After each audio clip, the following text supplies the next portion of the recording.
we continue our 20th celebration. I'm very pleased indeed to introduce our first speaker, my friend and my former colleague, Ramamoorthy Ramesh. Ramesh is globally renowned for his research in material science. He is a professor at University of California, Berkeley, in the departments of material science and engineering and physics. He is also an associate lab director for energy technologies at Berkeley, Lawrence Berkeley National Laboratory.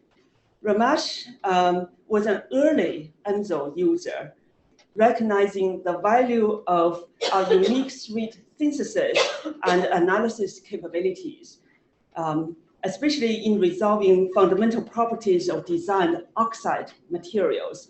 Ramesh joined us through video link. Ramesh, all yours. Yeah, thank you, Lee-Wan. Thank you so much for the chance. Apologies for not being there in person. We have a lot of changes going on here. So I have a meeting with the lab director. Hopefully it's not the principal's office, but we'll see. So before I get into this, hey, is Yang Liang there by any chance? No. No. Good, okay. How about Scott Chambers? He's at a conference. Oh, I see, doing more important stuff. That's good. Okay, anyway, I was going to talk about them. Let's get into it. I wanted to discuss on the science side something which is a lot of fun for me right now. I did my tour of duty in Washington. That was fun too. And I was at Oak Ridge, and I probably should have stayed there. But anyway, I got yelled at by my community saying that I chickened out on my research. And so my research is now fully back to swing. So we work on oxides, mainly epitaxy. Basically two kinds of problems. One is electric field control of magnetism. The other one is what I'm going to talk about, this notion of emergent chirality. That's a very deep subject in condensed matter, and so one has to be really careful. It's in polar vortices, as you will see in a few minutes. The picture you see in the background here is a real polar vortex. Just to put it in perspective, Washington, D.C. is right where my cursor is. And this was, I think, the 2011 or 2013 big polar vortex. We had 3 feet of snow in Washington. You can see the wind patterns, one of them clockwise, the other one anti-clockwise. So I showed my data to Arun, and he said, hey, that looks like a polar vortex. So that's the thing. Before that, I think happy 20th birthday, EMSL. EMSL, this is why I was talking about Yang Liang and Scott. EMSL is one of the birthplaces of oxide epitaxy, and Lee-Wan was absolutely right. Way back in 1995, I'm going to say, enough in the past. Actually, I just have a picture there of gallium nitride STO. The interface we were looking at was STO on silicon. And at that time, there were a few groups. Clearly, Scott and Yang were working at PNL. And those are the names I can remember. Don was there for sure. So those are the names I can remember. The group from Rodney McKee and company at Motorola was big into it, Darryl Shlom. And I was saying, guys, you can never do this because the chemistry was so difficult. But indeed, people did it. Rodney McKee and Darryl and the PNL group showed that you can get epitaxial strontium titanate on silicon. And then we pushed it to gallium nitride, STO, et cetera, et cetera. That's a picture you see here. But for a while, we had a project between Motorola, myself at Maryland, and PNL, focusing on trying to understand what we can do with this interface. The STO silicon interface never made it as a high-K dielectric because the band offsets of that interface never worked out. On the other hand, we used it very well to go epitaxial oxides on a silicon surface. So in another project about 10 years ago, we worked with Intel, where we showed that you can grow 8-inch wafers of 10 nanometers of strontium titanate by MBE on a silicon wafer, and then use that as a template to grow other materials. So the work at EMSL in those days, 20 years ago, that's my memory at least, was way ahead of anybody else. Between the Motorola group and Darryl Shlom, of course, and me on the outside saying, oh, absolutely no way you can do it. And these guys did it. So kudos to EMSL, and I hope you don't back off. There are other fashionable things like bugs and all the other stuff, but EMSL's history is an oxide. So I hope you guys never abdicate on that. So that's my preaching. I want to get into science, acknowledge a lot of people. This work is actually funded by the Moore Foundation, and that's where I was yesterday in a retreat in Monterey. And part of it, the DOE BES, of course. We're very grateful, all the user facilities and stuff like that.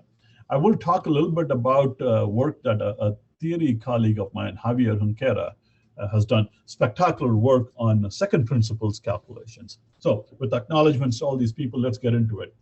What I want to discuss today is something that is very rich right now in the magnetic community. And these are so-called spin textures, and you can see them as schematics. And for those of you who are in the business, you know what this is. These are basically magnetic systems where you have inversion symmetry breaking because of Dzyaloshinski-Moria interaction. In a ferroelectric, as we will see, that's not a big deal because we already have inversion symmetry breaking. And because of that, you can start to form these spin textures called skyrmions. There's a lot of different terminologies, but this one on top looks like a hedgehog. The magnetization vector is pointing down, at the core pointing up outside. So it looks like a hedgehog surface. This is the anti-hedgehog. Then you can also have a vortex kind of a structure. So there's a lot of rich physics in this. And the entire physics is kind of embedded in this very generic Hamiltonian, which talks about the magnetic stiffness, which is how much you can move the magnetic moments or spins around. The gradient has to be there in all of these calculations. Then there's a Dzyaloshinski-Moria component, and then the broader free energy term. This is from a paper from Bogdanov and his co-workers from 2006. Now the ferroelectrics community has been saying, hey, we should be able to do the same thing. Laurent Belache, who's a theorist at Arkansas, has been saying, hey, we should be able to do all of this. So that's a question that we were asking. So a very quick introduction for those of you who are not familiar with ferroelectrics. You can see the very classical double well structure. The perovskite lead titanate is our model system. That's shown here. This is the inversion symmetry broken version, pulled down and pulled up. And that's the cubic paraelectric phase. And you generally use a very classical approach. And as we will see, that's sufficient, but not fully sufficient. This is a Landau type formalism. Ab initio calculations, of course, have gone way past all of this. So you can actually do so many more things with these kinds of systems. Okay.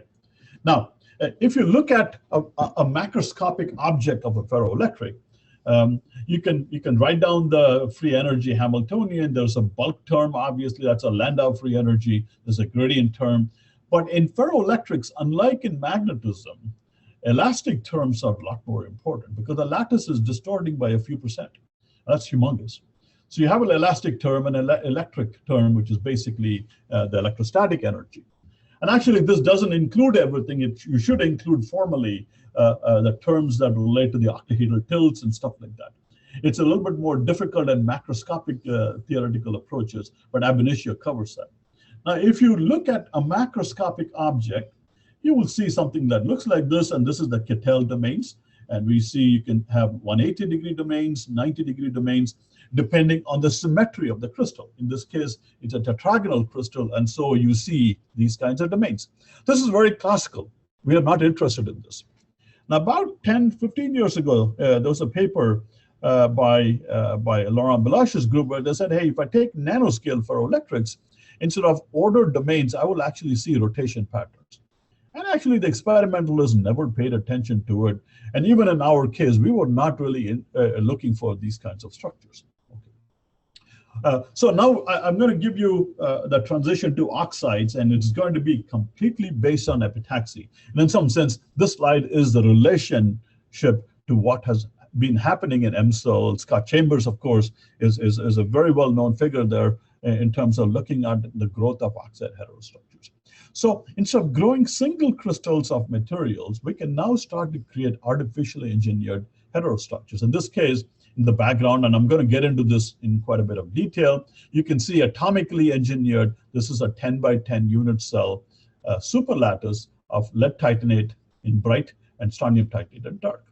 So in these kinds of perovskites, you can have the same crystal chemistry, but change the cations so that I can bring in the charge, orbital, spin, and the lattice degrees of freedom. So I can put in polar gradients, elastic gradients, change the entire compliance tensor matrix elements. I can put in dielectric gradients. I can put in gradients in the Landau potential, like strontium titanate and lead titanate. I can also include now octahedral rotations. These octahedra are very pliable. They can rotate around their axis. They can tilt around their axis. I can also start to put in phonon gradients. And actually, that's what we were looking for. We were looking for signatures of phonon localization. So we had no clue about vortices and stuff like that. Okay. That brings us to, I'm not going to go deep into the MBE part. I'm going to skip it because I want to get into the physics of this. So we have been growing these kinds of structures by what we call laser MBE, the poor man's version of MBE. You go to Scott's lab, he has a regular MBE at EMSL. What you see here on the top is a bright field image or a low resolution image of the 10 by 10 superlattice of lead titanate in bright and strontium titanate in dark. And you can see that this is actually pretty good quality. Now, X-ray diffraction, and this is at argon, this shows that indeed you have all the oscillations telling you that these interfaces are very, very good quality. And you will go deep into it.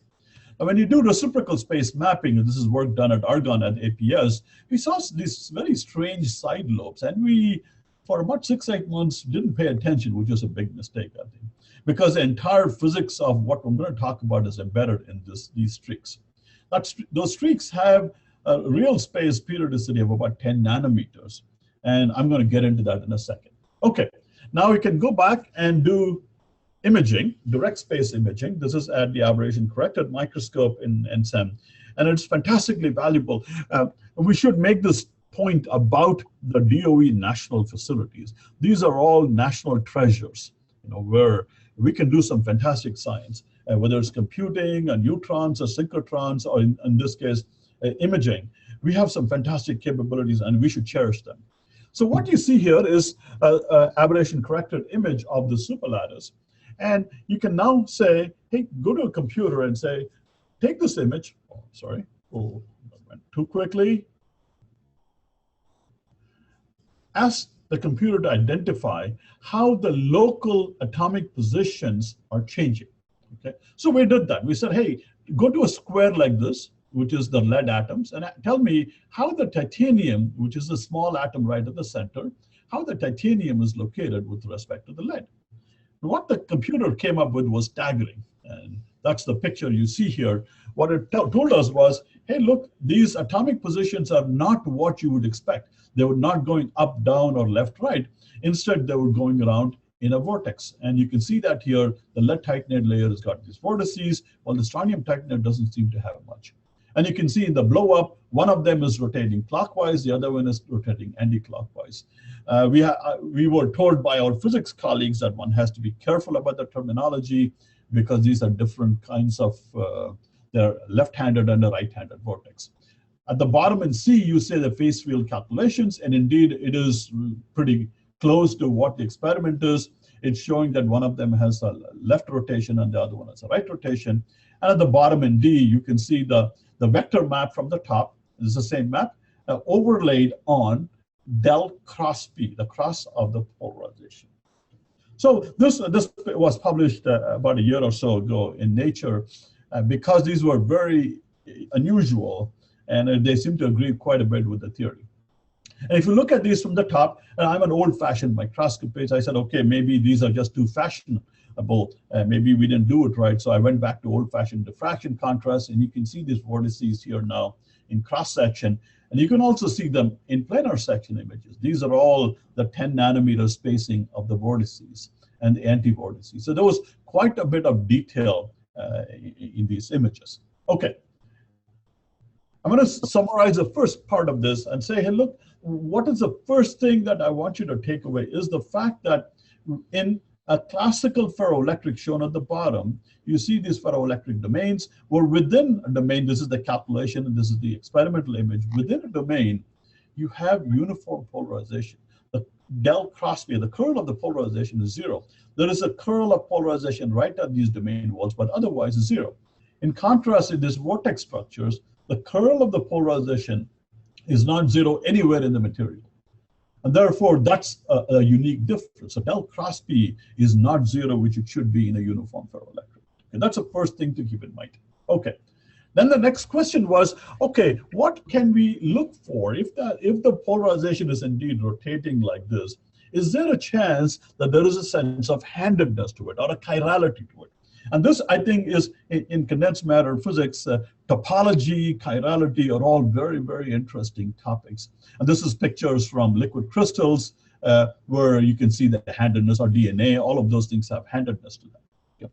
So one of the things we've been looking for is how do I look for signatures of handedness? I'm going to show you data on resonant X-ray scattering, which is just another fantastic tool that we have in the National Lab capability. What the experiment? Of course, I'm not an expert in this, but there are some fantastic people here, Patrick Schaefer and Elke Ehrenholz at ALS, but worldwide in Argonne. John Freeland does some really cool work. You can have a sample which has some length scale, which is appropriate for soft X-rays. In this example, it is a lanthanum strontium manganite. This is a different kind of a manganite where the orbital ordered phase has a periodicity of about 1 nanometer. So you can come in with soft X-rays, which have a few nanometer type spacing, and you can do diffraction from that. Okay.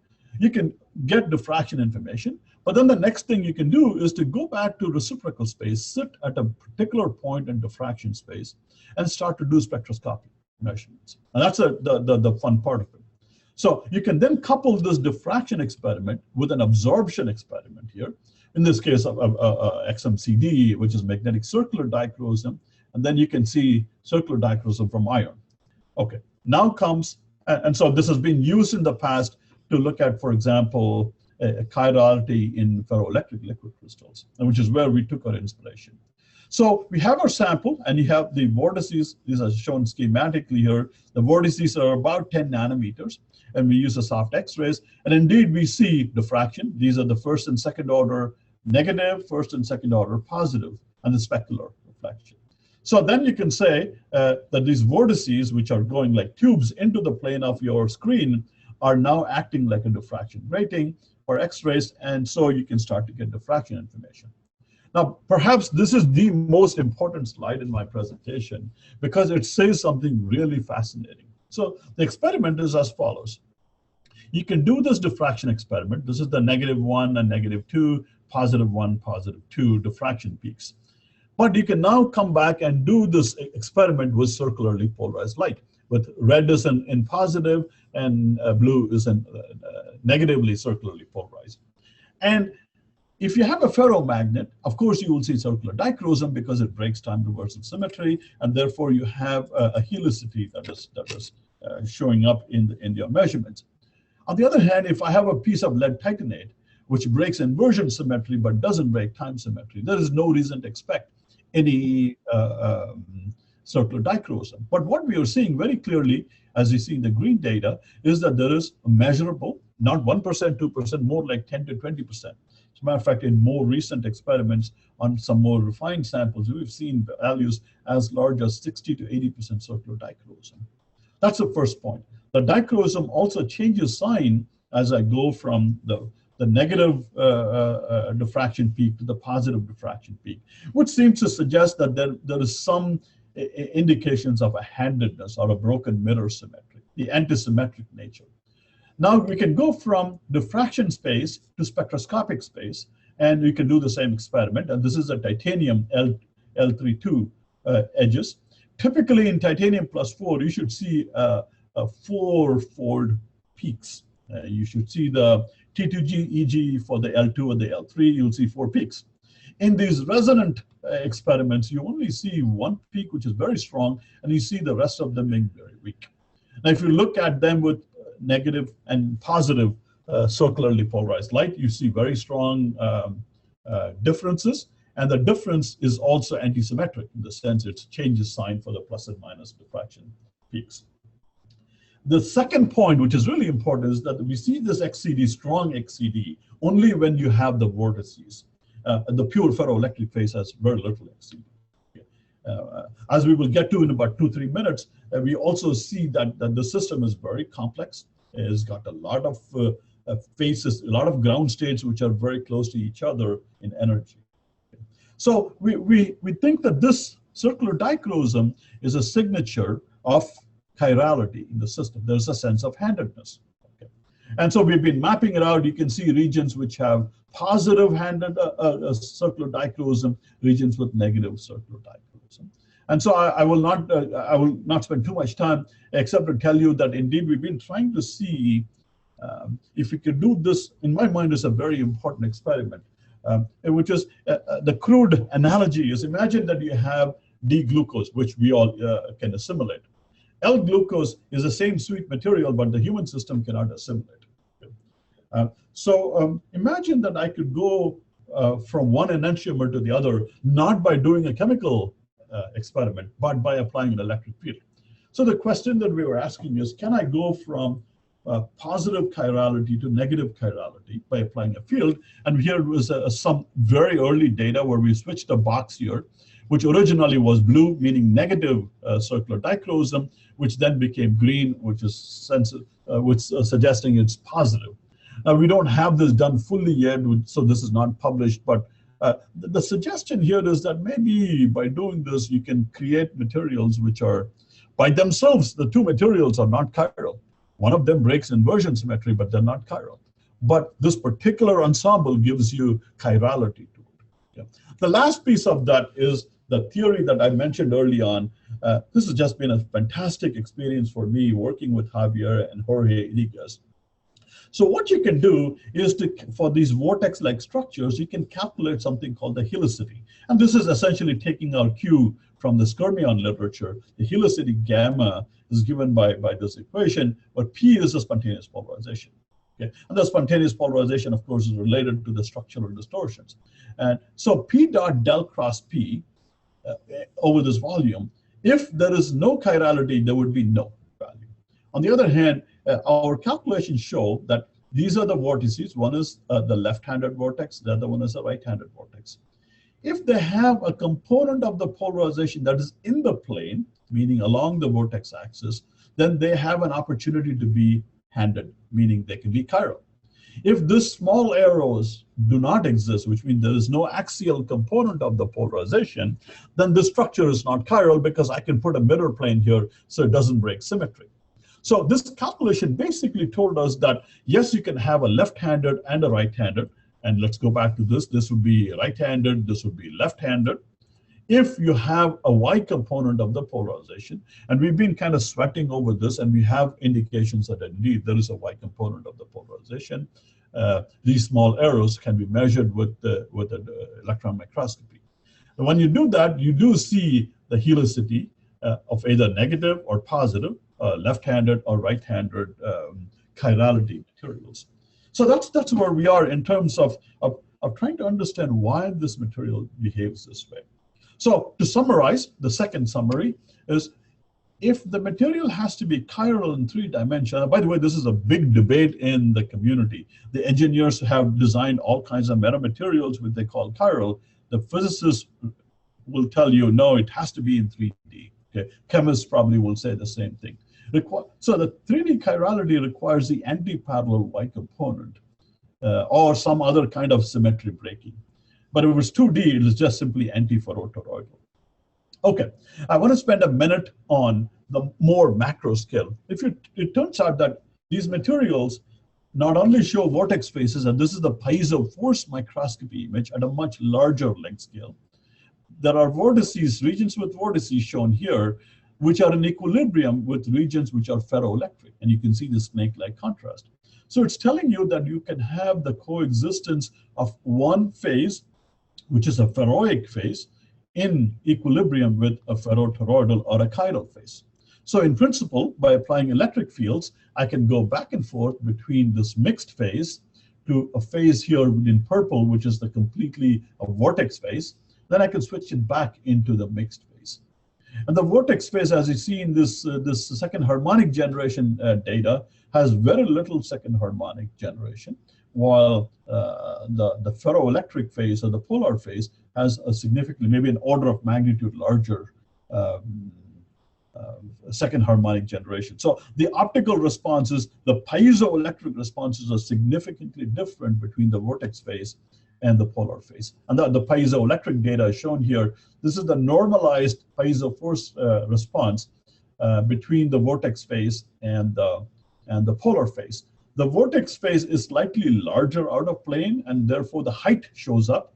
And so the higher portions are the vortex phases, the lower portions are the polar phases.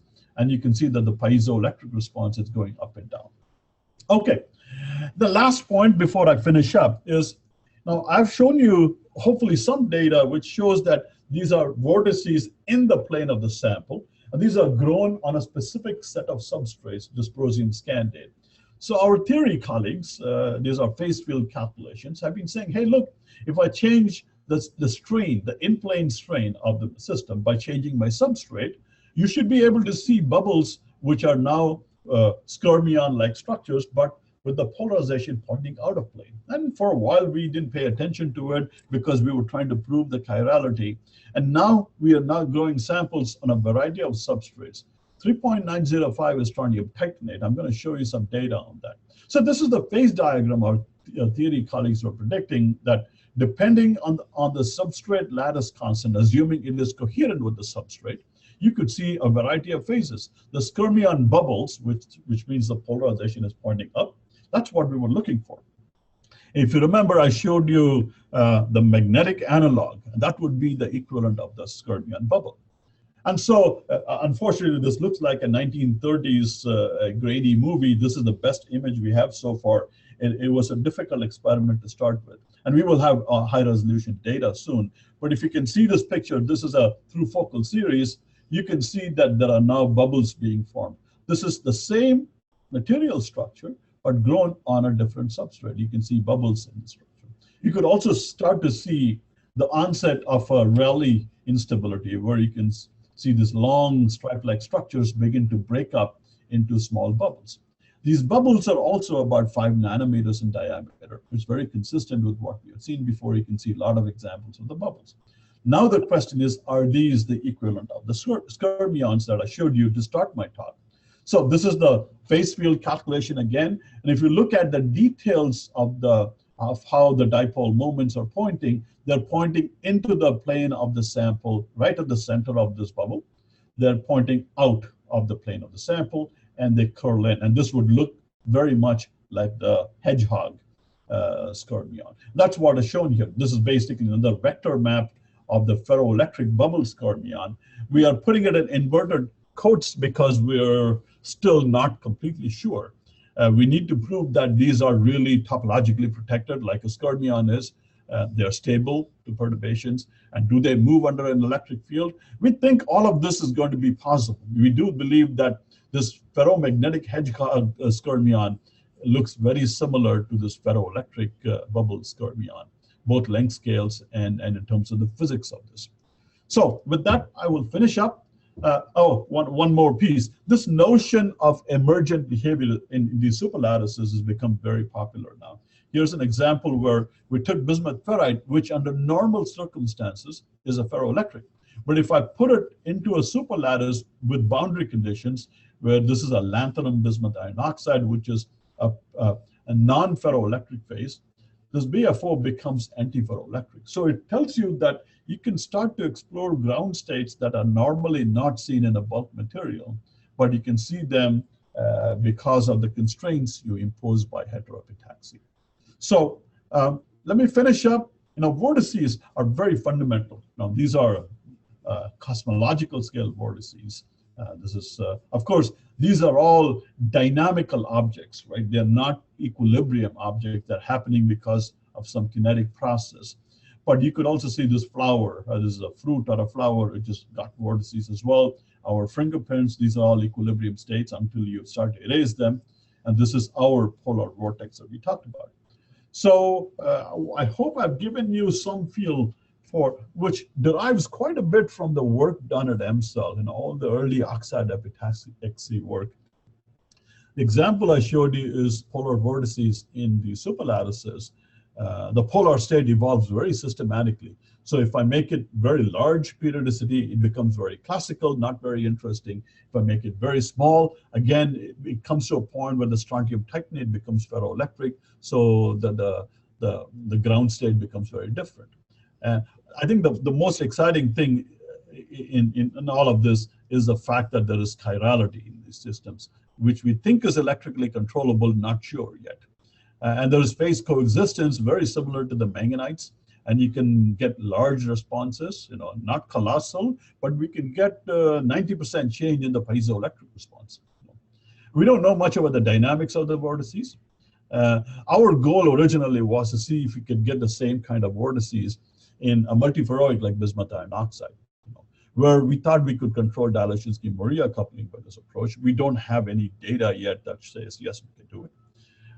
The other more exciting thing is that we have now seen the out-of-plane vortices, which we think are the real equivalents of skyrmions in ferromagnetic systems. With that, once again, happy birthday to EMSL.